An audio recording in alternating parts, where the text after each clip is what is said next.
नमस्कार. संघर्ष वृत्तवाहिनीमध्ये आपलं स्वागत. घेऊया ठाणे आणि आसपासच्या परिसरामधील घडणाऱ्या महत्त्वाच्या घडामोडींचा आढावा.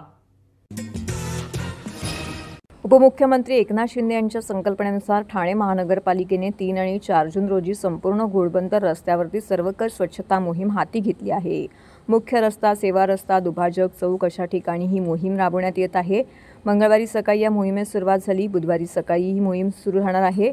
महापालिका आयुक्त सौरभ राव यांच्या निर्देशानुसार माजीवाडा मानपाडा प्रभाग समिती अंतर्गत घोडबंदर रोडवर दुतर्फा सर्वकष स्वच्छता मोहिमेचं नियोजन करण्यात आले. कापूरवाडी ते पातलीपाडा, पातलीपाडा ते हायपर सिटी ते नागला बंदर ते गायमुख असे रस्त्यांचे 4 विभाग करण्यात आले असून त्या प्रत्येक विभागासाठी समन्वय अधिकारी नियुक्ती करण्यात आला आहे. प्रत्येक विभागासाठी समन्वयक अधिकाऱ्यांसोबतच सहाय्यक आयुक्त, आरोग्य अधिकारी, कार्यकारी अभियंता, उपअभियंता, उपमुख्य स्वच्छता निरीक्षक, कनिष्ठ अभियंता व स्वच्छता कर्मचारी यांची नियुक्ती करण्यात येणार आहे. संपूर्ण घोडबंदर रोडच्या स्वच्छतेवरती लक्ष केंद्रित करण्यात आलं आहे. या मोहिमेत मुख्य रस्ता, सेवा रस्ता, दुभाजक या ठिकाणी कचरा काढणे, डेब्रिज उचलणे, दुभाजक स्वच्छ करणे, नाल्या आणि गटारातील गाळ उचलणे, रस्त्यांची साईड पट्टी स्वच्छ करणे, झाडांच्या कापलेल्या फांद्या उचलणे इत्यादी कामं करण्यात येत आहेत. ठाणे महानगरपालिकेचे मालमत्ता कर म्हणजेच प्रॉपर्टी टॅक्स भरण्याचे आवाहन. सन 2022-23 या आर्थिक वर्षाचे मालमत्ता कराचे म्हणजेच प्रॉपर्टी टॅक्सचे बिल ठाणेकर करदात्यांना महापालिकेमार्फत आर्थिक वर्षाच्या सुरुवातीस म्हणजेच माहे एप्रिल 2022 मध्ये देण्यात आलेले आहे. तथापि अद्यापही काही करदात्यांनी मालमत्ता कर महापालिकेकडे जमा केलेला नाही. सध्या आर्थिक वर्षाचा अंतिम टप्पा सुरू झाला आहे. मालमत्ता कर वसुलीसाठी महापालिकेतर्फे कडक कारवाई हाती घेण्यात आली आहे. या अंतर्गत जंगम मालमत्ता, टीव्ही, फ्रीज, वाहन व इतर जप्त करणे तसेच स्थावर मालमत्ता वॉरंट बजावून जप्त करण्यात येत असून मालमत्तेचा जाहीर विक्रीद्वारे लिलाव करून कराची रक्कम वसूल करण्यात येत आहे. मालमत्तेस पाणी पुरवठा करण्यात येणारे नळ संयोजन खंडित करण्यात येत आहेत. त्याचप्रमाणे थकीत मालमत्ता करावर 2% व्याज आकारले जात असल्याने भरावयाची रक्कम वाढत आहे. आपला मालमत्ता कर propertytax.thanecity.gov.in या लिंकद्वारे तसंच गुगल पे, फोन पे, पेटीएम याद्वारे ऑनलाईन पद्धतीने करण्याची सुविधा उपलब्ध करून दिली आहे.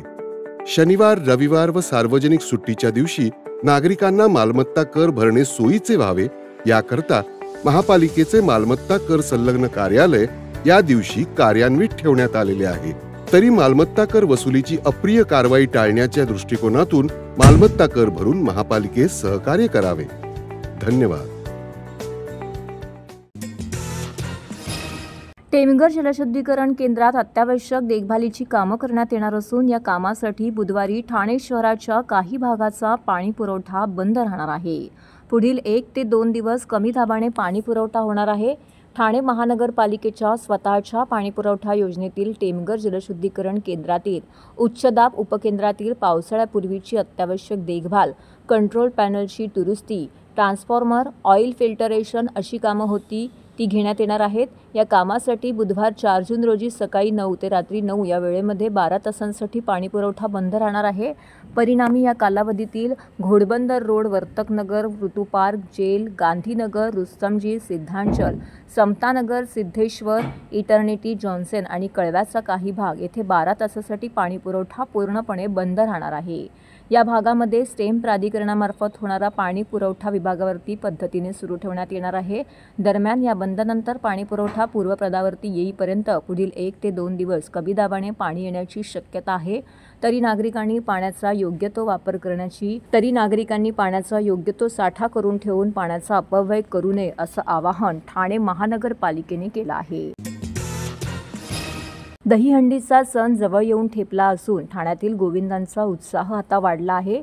9-10 उंच थरांचा इतिहास असणाऱ्या ठाण्यामध्ये मोठ्या हंड्यांचे थरारक दृश्य बघण्याकरिता ठिकठिकाणी नागरिकांची गर्दी होते.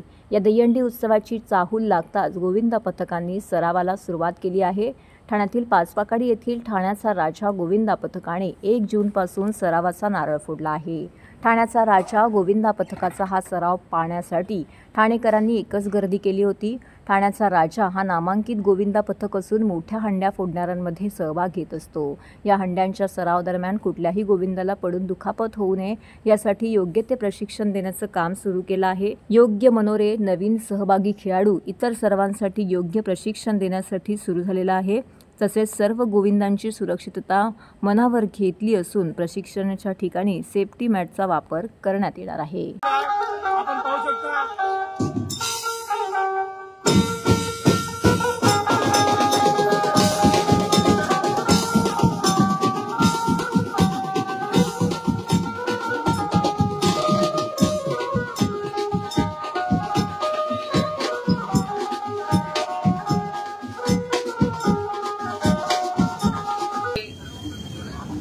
रहिवासी संघ ठाण्याचा राजा आज सरावाला प्रारंभ झालेला आहे. आज इथे नारळपूरला सर्व खेळाडू सर्व जमलेले आहेत. कारण आजपासून सुरुवात होणे सरावाला. तुम्ही बघितलं असेल मागच्या टायमाला ज्या मानाच्या अंड्या होत्या टेंबी नका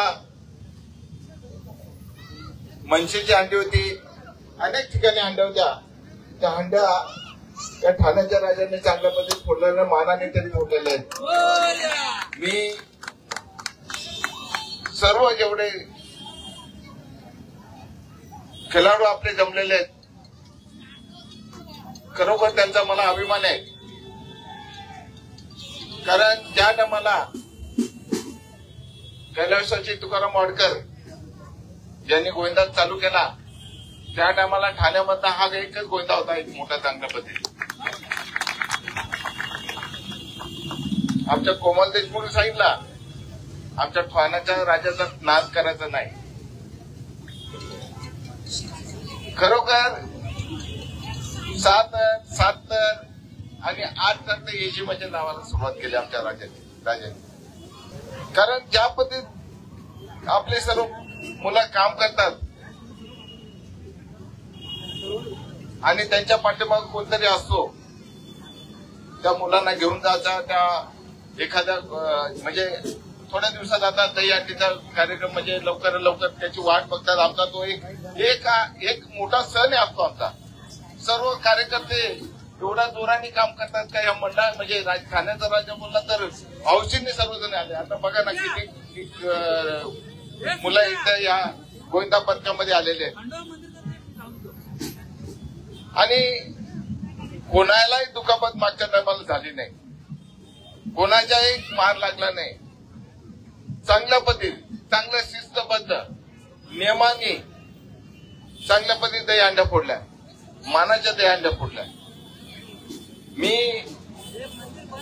ठाण्याच्या राजाचे जेवढे पदाधिकारी त्यांना सांगेल जे मुंबईवाल्यांची मक्तेदारी आहे ती थोडी मोडून काढा. कारण त्यांचे ते गोविंदा इकडे येतात, नवतर लावतात आणि नवतर लावते दही अंडी चांगला मावा घेऊन जातात. पण आता आपल्याला ती संधी आहे. 8 तर मागच्या टायमाला लावले, या टायमाला किती लावणार? हे आवाज पाहिजे, हे आवाज आहे आपला ठाण्याच्या राजाचा. म्हणून तुम्हाला शुभेच्छा देतो. चांगल्या पद्धतीने आपल्याला चांगल्या पद्धतीने शिस्तीने आपल्या ठाण्याचं जसं ठाण्याच्या राजाचं नाव कसं आहे त्या पद्धतीत नाव ठेवा, या शुभेच्छा देतो. धन्यवाद. कधी विकासाच्या फायद्यासाठी तर कधी धनदांडग्यांच्या सोयीसाठी एका रात्री ठाणे परिवहनचे बसस्टॉप गायब होण्याचे प्रकार घडले आहेत. त्यातच आता शहरातील बहुतांश बस थांब्यांचे सांगाडे झाले असल्याचं चित्र समोर आलं आहे. दरम्यान बस थांब्यांसाठी प्रशासनाकडे पैसे नसल्यास भीक मागो आंदोलन करून परिवहनाला निधी देऊ असा इशारा शिवसेना उद्धव बाळासाहेब ठाकरे पक्षाने परिवहन व्यवस्थापकांना दिला आहे. ठाणेकर प्रवाशांना परिवहन सेवा देण्यात TMT प्रशासन नेहमीच अपयशी ठरत आहे. प्रवाशांच्या सोयीसह जाहिरातींमधून उत्पन्न मिळवण्यासाठी परिवहन बसथांब्यांचा वापर होणं आवश्यक आहे.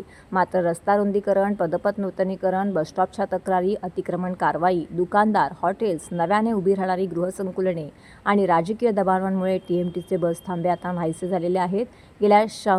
गेल्या 10 वर्षांमध्ये ठाण्यातील TMTचे 150 बसस्टॉप गायब झाले असल्याचं परिवहन प्रशासनाने कबुली दिली असताना उर्वरित बस थांब्यांना अतिक्रमणाचा विळखा, तर काही ठिकाणी थांब्यांचे पत्रे, शेड गळके झाले आहेत. त्यामुळे प्रवाशांना याचा त्रास होतोय. शिवसेना ठाकरे उपशहर प्रमुख सचिन चव्हाण यांच्या नेतृत्वाखाली परिवहन व्यवस्थापकांची भेट घेण्यात आली. यावेळी निवेदन देखील देत तातडीने निर्णय घेऊन बस स्टॉपची डागडुजी त्वरित करावी, अन्यथा शिवसेना स्टाईलने आंदोलन करू असा इशारा देखील यावेळी त्यांनी दिला आहे. विभाग संघटक राकेश यादव, उपविभाग प्रमुख प्रकाश संगमिस्कर, राजू ढमाले, राकेश राठोड, शाखा प्रमुख हिमांशू चौधरी, किशोर पाटील, रवी ठाकूर, परेश कांबळे यांसह अनेक पदाधिकारी येथे उपस्थित होते. काय आहे की ठाणे परिवहन सेवा ज्या प्रकारे ठाण्यामध्ये कार्यरत आहे त्याची दुरावस्था आज आपण सगळे बघतोय. मध्यंतरी ठाण्यातल्या सगळ्या नागरिकांनी म्हणजे ठाणे शहरात जर आपण फिरलात तर ठाणे शहरामध्ये परिवहन सेवेचे जेवढे बसस्टॉप आहेत त्याची एवढी दुरावस्था झालेली आहे की या प्रकारे लाज वाटते की या परिवहन सेवेचा एक वेळ ठाणेकरांना अभिमान होता.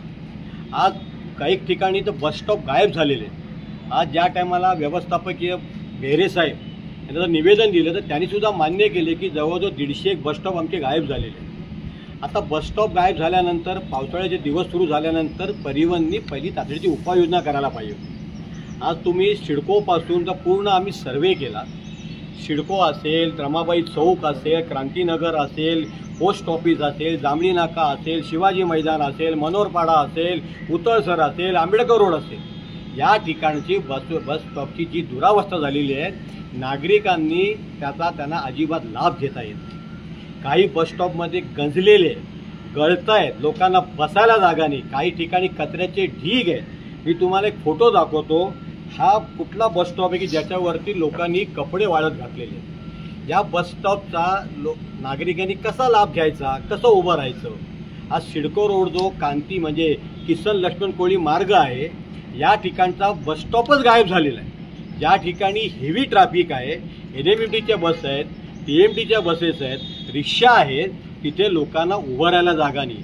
वयोवृद्ध लोक उभी रस्त्यावरती राहतात तर तिथे अपघात होण्याची शक्यता आहे.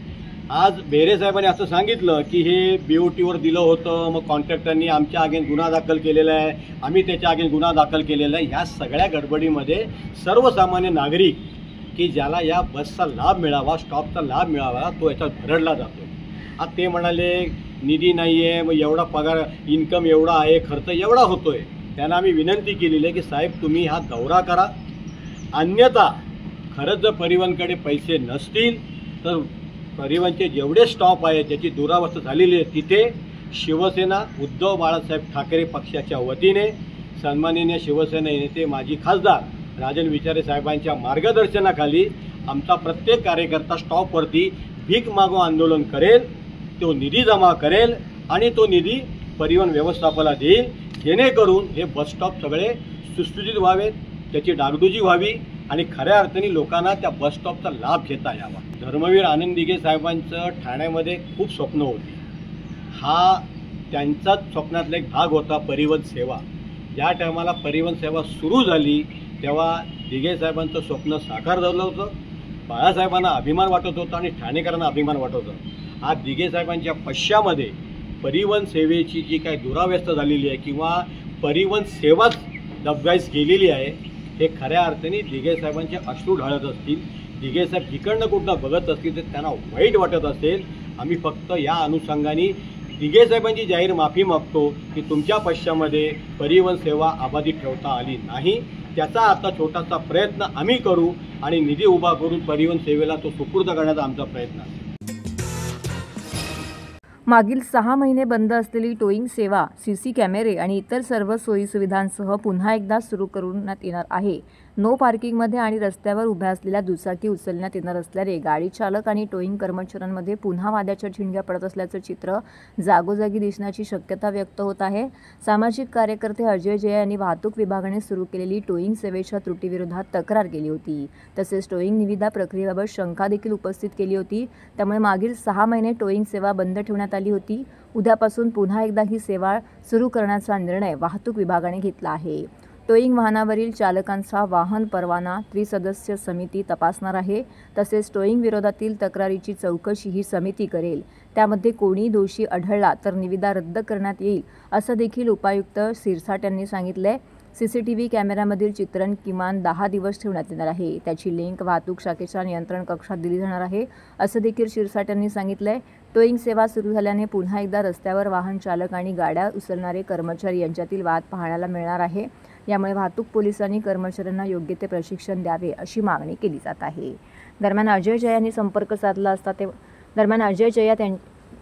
अजय जया यांच्याशी यावर संपर्क साधला असता त्यांनी म्हटले की टोईंगची फेरनिविदा न काढता बेकायदेशीरपणे वाहतूक विभागाच्या उपायुक्तांनी करार केला आहे.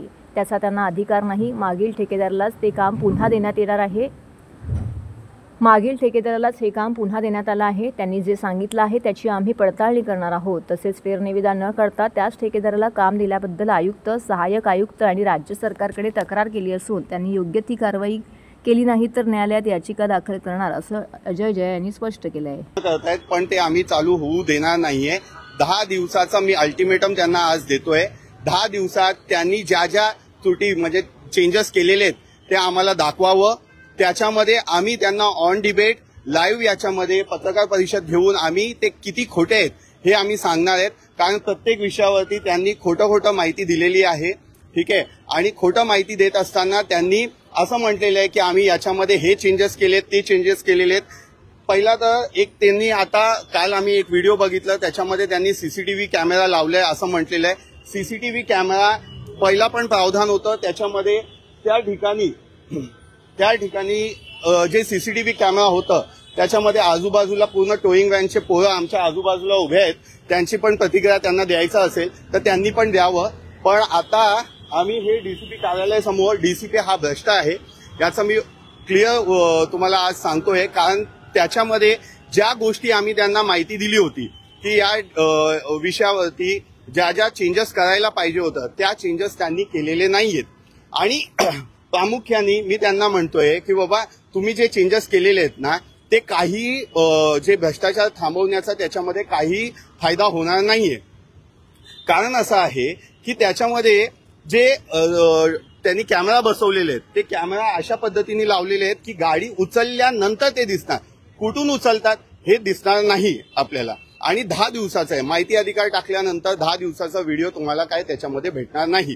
आणि हे संगनमताने चालू आहे. गुंड प्रवृत्तीचे लोक आहेत त्यांच्याबरोबर ते गुंड प्रवृत्तीचे लोक आहेत.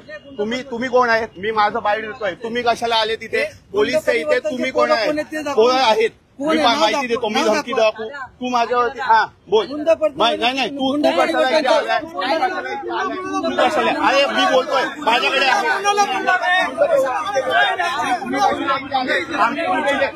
कशाला हा गुंड आहे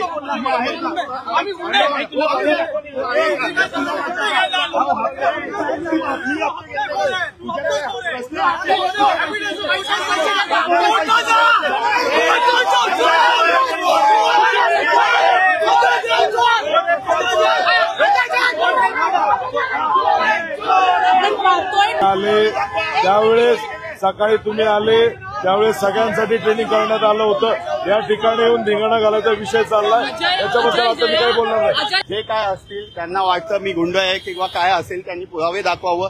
याच्यामध्ये ज्या ज्या गोष्टी लिगल पद्धतीने मी चालू केलेल्या आहे लिगल पद्धतीनेच मी जाणार आहे. कुठलाही बेकायदेशीर वर्तणूक मी करत नाहीये. कायद्याच्या बद्दल मी प्रत्येक गोष्ट मांडत असताना मी ज्या ज्या गोष्टी DCP साहेबांनी निर्णय घेतलेले आहेत त्याच्यामध्ये काय काय चुका आहेत ते आम्ही लोकांसमोर मांडणार आहे. जसं ते त्यांची प्रतिक्रिया देतात तशी माझी प्रतिक्रिया देण्याचा मला अधिकार आहे. अधिकार असताना ते लोक इतक्या दिवशी ते समोर येत नव्हते. आता त्यांना एवढी ताकद मिळाली की लोकांसमोर येऊन ते ऑन रेकॉर्ड लाईव्ह मध्ये धमकी देतात. आजपर्यंत 1 रुपया घेतला असेल ना त्यांनी माहिती द्यावं. पुरावे द्यावं. माझं जे काही चेकिंग करायचं असेल ना, ITR हे ते, माझा आता नौपाडा पोलीस स्टेशनमध्ये मोबाईल मी देतो. मोबाईलमध्ये त्यांनी बघून घ्यावं. 1 रुपये जरी कोणाकडून मी घेतला असेल किंवा माझ्याकडून काहीतरी ट्रान्झॅक्शनचा विषय जरी मांडला असेल ना, तर त्यांनी माझ्यावरती गुन्हा आत्ता ताबडतोब दाखल करावा. नाही ना, मी ज्या मागण्या जे मी म्हणतोय ना, त्या मागण्या त्याच्यातल्या नाहीच आहे. सीसीटीव्ही कॅमेरा हा पहिला पण होता. सीसीटीव्ही कॅमेरामध्ये माझं प्रामुख्य मागणी आहे, जिथून गाडी उचलतात ते व्हिडिओ पाहिजे. त्या टोईंग व्हॅनमध्ये जे कॅमेरा लावलेले आहेत, गाडी उचलताना व्हिडिओ दिसणार आहे. आणि त्याच्यामध्ये हे जे अग्रीमेंट झालेले आहेत विदाऊट टेंडरिंग प्रोसेसमध्ये झालेले आहेत. एक्सटेन्शन देण्यात आलेलं आहे. एक्सटेन्शन देण्याची काही गरज नव्हती. त्याची तक्रार आम्ही दिली होतं. त्याचं इन्व्हेस्टिगेशनसाठी आम्ही अपर पोलीस यांना पण मी स्टेटमेंट दिलेले आहेत. ते रीतसर वेगळ्या पद्धतीने ते काय करार बरोबर आहे नाहीये ते पुढे चालू आहे. पण आता जे नवीन त्याच्यामध्ये चेंजेस केलेले आहेत, त्या चेंजेस आतापर्यंत कुठलाही GR किंवा याच्यामध्ये हाती आमच्याकडे नाहीये. जे काय ते मीडिया समोर बोलतायत की आम्ही हे चेंजेस केले ते चेंजेस, तेवढंच मला माहिती आहे. त्या विषयावरती मी अभ्यास केल्यानंतर त्याच्यावरती मी माझी प्रतिक्रिया देतोय. आता मी त्यांना फक्त हेच म्हटलं की मी 10 दिवसापर्यंत वाट पाहणार आहेत. यांची सगळे जे काय चेंजेस करायचे आहेत किंवा त्यांनी असं म्हटलंय की बाबा लोकांना ट्रेनिंग देणार आहेत. हे ट्रेनिंग असे देणार आहेत की अशा लोक जे मीडियामध्ये माझी प्रतिक्रिया देत असताना लोक माझ्या अंगावर येत असतील, अशा लोकांना ते ट्रेनिंग देणार आहेत. आपल्याकडे टोईंग व्हॅन आपण त्यांच्याबरोबर मुदतवाढ त्यांना करार केलेला नव्हता म्हणून जानेवारीपर्यंत बंद होत्या. जानेवारीमध्ये करार केला, पण त्याच्यात काही लोकांचं किंवा समाजसेवकांचं म्हणणं आलं की त्याच्यात सीसीटीव्ही नव्हते, त्याचे मेगाफोन ऑपरेट नव्हते आणि त्याला GPS नव्हतं. तर ह्याप्रमाणे आपण त्यांच्याकडनं त्या सिस्टीम्स थरली परत चेक केल्या आणि काल त्याचं इन्स्पेक्शन करून त्यांना परवानगी दिलेली आहे की कर्षित वाहनं चालू करण्यासाठी. पण हे चालू करताना आपण ज्या प्रॉपर SOPचं तंतोतंत फॉलो होईल त्यासाठी आज ट्रेनिंग सेशन ठेवलं होतं. ड्रायव्हर आणि जे कर्षित वाहनावर काम कर्मचारी करणारे आमचे जे ट्रॅफिक पोलीसचे जे कर्मचारी अधिकारी जे त्याच्यावर काम करणारे त्यांच्यासाठी एक 2 तासाचं ट्रेनिंग सेशन ठेवलं होतं. आणि त्याच्यात त्यांनी काय करणं आणि काय करू नये हे त्यांना आपण त्यांच्याकडनं करून घेतलेलं आहे. तसेच आता गुरुवारी परत जे कर्षित वाहनावर कर्मचारी, जे कर्षित वाहन कंपनीचे जे कर्मचारी आहेत, हेल्पर जे आहेत आणि जे लेखनिक आहेत त्यांचं आणि COR ला बसणारा जो आमचा अंमलदार आहे त्याचं गुरुवारी परत एकदा ट्रेनिंग सेशन करणार आहोत आपण. आणि ते ट्रेनिंग सेशन झाल्यानंतर तोपर्यंत कर्षित वाहनं सर्व फक्त अनाउन्समेंट्स करतील की या ठिकाणी नो पार्किंग आहे, या ठिकाणी समविषम पार्किंग आहे, या ठिकाणी टाइम बाउंड पार्किंग आहे, याचं फक्त अनाउन्समेंट करतील. आणि त्याच्यानंतरच शुक्रवारी किंवा शनिवारी आपण कर्षित वाहनं पूर्व हे सगळं यांचं ट्रेनिंग झाल्यानंतरच त्याचं ट्रेनिंग कर्षित वाहनं चालू करणार आहोत. बऱ्याचशा तक्रारी अशा होत्या की आमचं टोईंग व्हॅनचं जागेवर चलान झालेलं नाही, आमचं जे वाहन आहे ते गल्लीतनं उचलून आणलं, आमच्या घरातनं उचलून आणलं. त्यासाठीच आपण याला CCTV लावलेले आहे, जेणेकरून कुठनं जागा उचलली आणि कसं उचललं आणि कोणत्याही प्रकारे जर चलान जाग्यावर झालं नाही, ज्या ठिकाणनं गाडी उचलली त्या ठिकाणनं जर चलान झालं नाही तर त्या कर्षित वाहनावर जो अंमलदार काम करणार आहे त्याच्यावर आणि त्या क्रेन चालक असेल आणि त्याचे कर्मचारी असेल त्यांच्यावर विभागीय कारवाई करण्यात येईल. तर हे होतं संघर्ष वृत्तवाहिनीचं आजचं बातमीपत्र. उद्या पुन्हा भेटू याच वेळी याच ठिकाणी ताज्या घडामोडींसह. तोपर्यंत नमस्कार.